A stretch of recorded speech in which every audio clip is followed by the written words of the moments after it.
ಸುಹಾಸ್ ಶೆಟ್ಟಿ ಹತ್ಯೆ ಪ್ರಕರಣ ಇಡೀ ರಾಜ್ಯವನ್ನೇ ಬೆಚ್ಚಿ ಬೀಳಿಸಿದ್ದು. ಈಗ ಕೆಲವು ಆರೋಪಿಗಳನ್ನ ಪೊಲೀಸರು ಅರೆಸ್ಟ್ ಮಾಡಿ ವಿಚಾರಣೆಯನ್ನು ನಡೆಸ್ತಾ ಇದ್ದಾರೆ. ಇನ್ನು ವಿಚಾರಣೆಯ ಸಂದರ್ಭದಲ್ಲಿ ಹಲವಾರು ರೀತಿಯ ಆಘಾತಕಾರಿ ಮಾಹಿತಿಗಳು ಬಟಬಯಲಾಗಿದೆ. ಈ ಕುರಿತ ಡೀಟೇಲ್ಸ್ ಇಲ್ಲಿದೆ, ನೀವೇ ನೋಡಿ.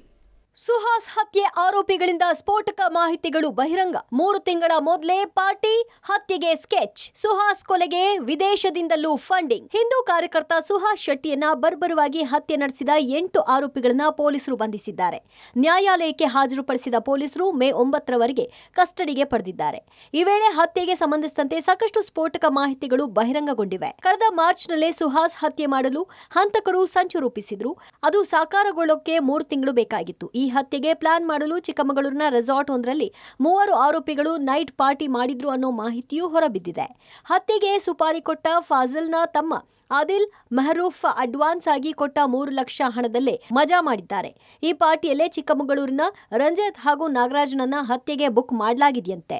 ಹತ್ಯೆಯ ಆರೋಪಿ ನಿಯಾಜ್ನ ಸ್ನೇಹಿತನಾದ ಕಳಸದ ರಂಜಿತ್ನನ್ನ ಮತ್ತೋರ್ವ ಆರೋಪಿ ಮುಜಮಿಲ್ಗೆ ಇದೇ ಪಾರ್ಟಿಯಲ್ಲಿ ಮೀಟ್ ಮಾಡಿಸಲಾಗಿದೆ. ರಂಜಿತ್ನ ಮೂಲಕ ಮತ್ತೋರ್ವ ಆರೋಪಿ ನಾಗರಾಜ್ನನ್ನ ಸೇರಿಸಿಕೊಳ್ಳಲಾಗಿದೆ ಅನ್ನೋದು ತನಿಖೆ ವೇಳೆ ಬಹಿರಂಗಗೊಂಡಿದೆ. ಸುಹಾಸ್ ಶೆಟ್ಟಿ ಹತ್ಯೆಗೆ 3 ತಿಂಗಳ ಹಿಂದೆನೇ ಪ್ಲಾನ್ಗಳನ್ನು ಮಾಡಲಾಗಿತ್ತು. ಕಳೆದ ಜನವರಿಯಲ್ಲಿ ಫಾಜಿಲ್ನ ತಮ್ಮ ಆದಿಲ್ ಈ ಒಂದು ಹತ್ಯೆಗೆ ಸುಪಾರಿಯನ್ನು ಕೊಟ್ಟಿದ್ದ. ಅಡ್ವಾನ್ಸ್ ಆಗಿ 3 ಲಕ್ಷ ರೂಪಾಯಿಯನ್ನು ಕೊಟ್ಟಿದ್ದ. ಹೀಗಾಗಿ ಈ ಹಣದಲ್ಲಿ ಸಫ್ವಾನ್ ಒಂದು ತಂಡವನ್ನು ಕಟ್ತಾನೆ. ಈ ತಂಡದಲ್ಲಿರುವಂಥ 3 ಆರೋಪಿಗಳು ಚಿಕ್ಕಮಗಳೂರಿನ ರೆಸಾರ್ಟ್ ಒಂದರಲ್ಲಿ ಇದ್ದರು ಅನ್ನುವಂಥ ಮಾಹಿತಿ ಈಗ ಪೊಲೀಸರಿಗೆ ಸಿಕ್ಕಿರುವಂಥದ್ದು. ಅದಕ್ಕೆ ಬೇಕಾದಂಥ ಒಂದು ಫೋಟೋವೂ ಸಿಕ್ಕಿರುವಂಥದ್ದು. ಹೀಗಾಗಿ ಇದರ ತನಿಖೆ ನಡೆಸಿದ ಸಂದರ್ಭದಲ್ಲಿ ಆ ಒಂದು ಪಾರ್ಟಿ ಮಾಡ್ತಾ ಇದ್ದಂಥ ಸಂದರ್ಭದಲ್ಲಿ ಅಲ್ಲಿ ಕಳಸದ ನಿವಾಸಿಯಾಗಿರುವಂಥ ರಂಜಿತ್ನನ್ನು ಪರಿಚಯ ಮಾಡಲಾಗುತ್ತೆ. ರಂಜಿತ್ ಈ ಒಂದು ಹತ್ಯೆಯಲ್ಲಿ ಭಾಗಿಯಾಗಲಿಕ್ಕೆ ಒಪ್ಕೊಳ್ತಾನೆ. ಅದರ ಜೊತೆಗೆ ನಾಗರಾಜ್ ಅನ್ನುವಂಥ ಒಂದು ಆರೋಪಿಯನ್ನು ಅಲ್ಲೇ ರಂಜಿತ್ ಬುಕ್ ಮಾಡ್ಕೊಳ್ತಾನೆ. ಹೀಗಾಗಿ ಅವರೆಲ್ಲರೂ ಬಂದು ಮಂಗಳೂರಿನಲ್ಲಿ 15 ದಿನಗಳ ಕಾಲ ಇದ್ದು ಈ ಒಂದು ಹತ್ಯೆಯಲ್ಲಿ ನೇರವಾಗಿ ಭಾಗಿಯಾಗಿರುವಂಥದ್ದು ಈಗ ಪೊಲೀಸರ ತನಿಖೆಯಲ್ಲಿ ಬಹಿರಂಗಗೊಂಡಿದೆ. ಸುಹಾಸ್ ಶೆಟ್ಟಿಯ ಹತ್ಯೆಗೆ ಪ್ರಮುಖ ಆರೋಪಿ ಸಫ್ವಾನ್ 3 ತಿಂಗಳ ಹಿಂದೆಯೇ ಡೆಡ್ಲಿ ಟೀಮ್ ರೆಡಿ ಮಾಡಿದ್ದ ಅನ್ನೋದು ಗೊತ್ತಾಗಿದೆ. ಸುಹಾಸ್ನ ಚಲನವಲನದ ಮೇಲೆ 15 ದಿನಗಳಿಂದ ನಿರಂತರವಾಗಿ ಕಣ್ಣಿಟ್ಟಿದ್ದ ಸಫ್ವಾನ್ ಫಾಲೋ ಮಾಡಲು ಅಜರುದ್ದೀನ್ ಎಂಬಾತನನ್ನ ನೇಮಕ ಮಾಡಿದ್ದ. ಸುಹಾಸ್ನ ಮನೆ ಸಮೀಪದಲ್ಲೇ ವಾಸವಾಗಿದ್ದ ಅಜರುದ್ದೀನ್ ಸುಹಾಸ್ ಎಷ್ಟು ಗಂಟೆಗೆ ಹೊರಡ್ತಾನೆ, ಅವನೊಂದಿಗೆ ಯಾರಿದ್ದಾರೆ ಎಂಬೆಲ್ಲ ಮಾಹಿತಿ ನೀಡುತ್ತಿದ್ದ. ಸುಹಾಸ್ ಶೆಟ್ಟಿ ಹತ್ಯೆಯಾದ ಬಳಿಕ ಕೆಲವೇ ಗಂಟೆಗಳಲ್ಲಿ ಈ ಅಜರುದ್ದೀನ್ ನಾಪತ್ತೆಯಾಗಿದ್ದು ಪೊಲೀಸರು ಆತನ ಪತ್ತೆಗೆ ಬಲೆ ಬೀಸಿದ್ದಾರೆ. ಈ ನಡುವೆ ಹತ್ಯೆಗೆ ಪ್ರಮುಖ ಆರೋಪಿ ಲಕ್ಷಾಂತರ ರೂಪಾಯಿ ಫಂಡಿಂಗ್ ಮಾಡಿಸಿದ್ದಾನೆ. ಫಾಜಲ್ ತಮ್ಮ ನೀಡಿದ ಕೇವಲ 5 ಲಕ್ಷಕ್ಕೆ ಸುಹಾಸ್ ಹತ್ಯೆ ನಡೆದಿಲ್ಲ, ಬದಲಾಗಿ ವಿದೇಶದಿಂದಲೂ ಲಕ್ಷಾಂತರ ರೂಪಾಯಿ ಹಣ ಬಂದದ್ದು. ಜೊತೆಗೆ ಫಾಜಲ್ ಹತ್ಯೆಯನ್ನ ಅರಗಿಸಿಕೊಳ್ಳಲಾಗದ ಕೆಲ ಪ್ರಭಾವಿ ಮುಸ್ಲಿಮರು ಫಂಡಿಂಗ್ ಮಾಡಿದ್ದಾರೆ ಎನ್ನಲಾಗಿದೆ.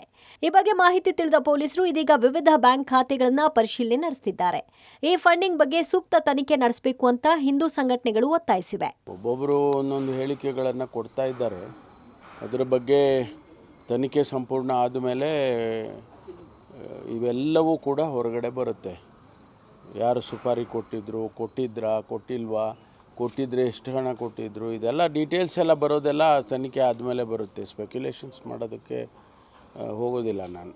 ಕಳೆದ ವಾರ ಮಂಗಳೂರಲ್ಲಿ ನಡೆದಂಥ ಸುಹಾಸ್ ಶೆಟ್ಟಿಯವರ ಭೀಕರ ಹತ್ಯೆ ಏನಾಯಿತು, ಇದರ ಹಿಂದೆ ಸ್ಥಳೀಯವಾದಂಥ ದ್ವೇಷದ ರಾಜಕಾರಣ ಅಲ್ಲ, ಇದರ ಹಿಂದೆ ಅಂತಾರಾಷ್ಟ್ರೀಯ ಮಟ್ಟದ ಕೈವಾಡ ಕೂಡ ಇರ್ಬೋದು ಅಂತಕ್ಕಂಥದ್ದು ಇತ್ತೀಚಿನ ದಿನಗಳಲ್ಲಿ ಗೊತ್ತಾಗ್ತಾ ಇರ್ತಕ್ಕಂಥ ಸುದ್ದಿ. ಸೊ ನಾವು ಈಗಾಗಲೇ ಇದರ ಬಗ್ಗೆ ಸರ್ಕಾರವನ್ನು, ಗೃಹ ಸಚಿವರನ್ನು ಒತ್ತಾಯ ಮಾಡಿದ್ವಿ. ಇದನ್ನು NIA ಕೊಡಬೇಕು ಅಂಥೇಳಿ, ರಾಷ್ಟ್ರೀಯ ತನಿಖಾ ದಳದ ಕಡೆಯಿಂದ ಆಗಬೇಕು ಅಂಥೇಳಿ.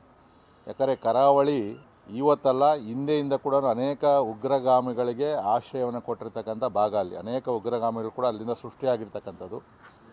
ಈ ಹತ್ಯೆ ಕೇವಲ 5 ಲಕ್ಷ ರೂಪಾಯಿ ಸುಪಾರಿಯಲ್ಲ, ಇನ್ನೂ ಹೆಚ್ಚಿನ ಮೊತ್ತವನ್ನು ಕೊಟ್ಟು ಅಂತಾರಾಷ್ಟ್ರೀಯ ಮಟ್ಟದ ಕುತಂತ್ರ ಕೂಡ ಇದರಲ್ಲಿ ನಡೆದಿದೆ. ಮತ್ತು ಇದು ಇಲ್ಲಿಗೆ ನಡೆಯೋದಿಲ್ಲ, ಮುಂದೆ ಕೂಡ ಅನೇಕ ಕೊಲೆಗಳಾಗ್ತಕ್ಕಂಥ ಸಂಭವ ಇರೋದರಿಂದ ತಕ್ಷಣ ಇದನ್ನು ರಾಷ್ಟ್ರೀಯ ತನಿಖಾ ದಳಕ್ಕೆ ಕೊಡಬೇಕು ಅಂತಕ್ಕಂಥ ಒತ್ತಾಯವನ್ನು ಈಗಾಗಲೇ ಮಾಡಿದ್ವಿ, ಈಗಲೂ ಕೂಡ ಒತ್ತಾಯವನ್ನು ಮಾಡ್ತಾ ಇದ್ದೀವಿ.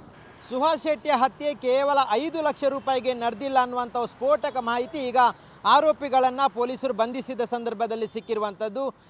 ಈಗ ಈ ಒಂದು ಹತ್ಯೆಗೆ ಫಾಜಿಲ್ನ ತಮ್ಮ ಆದಿಲ್ 5 ಲಕ್ಷದ ಸುಪಾರಿ ಕೊಟ್ಟಿದ್ದಾನೆ. ಅದರಲ್ಲಿ 3 ಲಕ್ಷವನ್ನು ಮುಂಗಡವಾಗಿ ಕೊಟ್ಟಿದ್ದಾನೆ. ಹತ್ಯೆಯ ಬಳಿಕ ಮತ್ತೆ 2 ಲಕ್ಷ ಕೊಡುವುದಾಗಿ ಒಪ್ಕೊಂಡಿರ್ತಾನೆ. ಆದರೆ ಈ ಪ್ರಕರಣದಲ್ಲಿ ಆದಿಲು ಬಂಧನಕ್ಕೊಳಗಾಗ್ತಾನೆ. ಇದರ ಜೊತೆಗೆ ಸಫ್ವಾನ್ ಇದರ ಮೊದಲೇ ಸಾಕಷ್ಟು ಹಣವನ್ನು ಸಂಗ್ರಹ ಮಾಡಿದ್ದಾನೆ. ಇದಕ್ಕೆ ವಿದೇಶದಿಂದಲೂ ಫಂಡಿಂಗ್ ಆಗಿರುವಂಥ ಸಾಧ್ಯತೆ ಇದೆ ಅನ್ನುವಂಥದ್ದನ್ನು ಪೊಲೀಸರು ತನಿಖೆ ನಡೆಸಿದ್ದಾರೆ. ಜೊತೆಗೆ ಆರೋಪಿಗಳಲ್ಲಿ ಪ್ರಶ್ನೆ ಮಾಡಿದಂಥ ಸಂದರ್ಭದಲ್ಲಿ ಇದು ಬೆಳಕಿಗೆ ಬಂದಿದೆ. ಜೊತೆಗೆ ಫಾಜಿಲ್ನ ಹತ್ಯೆಯನ್ನು ಅರಗಿಸಿಕೊಳ್ಳಲಾಗದಂಥ ಕೆಲವೊಂದು ಪ್ರಭಾವಿ ಮುಸ್ಲಿಮರು ಇದಕ್ಕೆ ಫಂಡಿಂಗ್ ಮಾಡಿದ್ದಾರೆ ಅನ್ನುವಂಥದ್ದು ಈಗ ತನಿಖೆ ವೇಳೆ ಗೊತ್ತಾಗಿದ್ದು, ಕೇವಲ 5 ಲಕ್ಷಕ್ಕಾಗಿ ಮಾತ್ರ ಈ ಹತ್ಯೆ ನಡೆದಿರುವಂಥದ್ದಲ್ಲ, ಸುಮಾರು 50 ಲಕ್ಷಕ್ಕೂ ಅಧಿಕ ಫಂಡಿಂಗ್ ಆಗಿದೆ ಅನ್ನುವಂಥ ಒಂದು ಸ್ಫೋಟಕ ಮಾಹಿತಿ ಈಗ ಪೊಲೀಸರಿಗೆ ತನಿಖೆ ವೇಳೆಗೆ ಸಿಕ್ಕಿರುವಂಥದ್ದು. ಪಿಎಫ್ಐ ಕಾರ್ಯಕರ್ತರಿಂದ ಸುಹಾಸ್ ಕೊಲೆ, 5 ಲಕ್ಷ ಅಲ್ಲ 50 ಲಕ್ಷ ಫಂಡಿಂಗ್. ವಿಎಚ್ಪಿ ಮುಖಂಡ ಶರಣ್ ಪಂಪ್ವೇಲ್ ಆರೋಪ. ಸುಹಾಸ್ ಶೆಟ್ಟಿ ಹತ್ಯೆಗೆ ಸಂಬಂಧಿಸಿದಂತೆ ವಿಎಚ್ಪಿ ಮುಖಂಡ ಶರಣ್ ಪಂಪ್ವೇಲ್ ಮಾತನಾಡಿದ್ದು, ಈ ರೀತಿಯ ಹತ್ಯೆ ನಡೆಸಲು ಪಿಎಫ್ಐ ಕಾರ್ಯಕರ್ತರಿಂದ ಮಾತ್ರ ಸಾಧ್ಯ ಅಂತ ಆರೋಪಿಸಿದ್ದಾರೆ.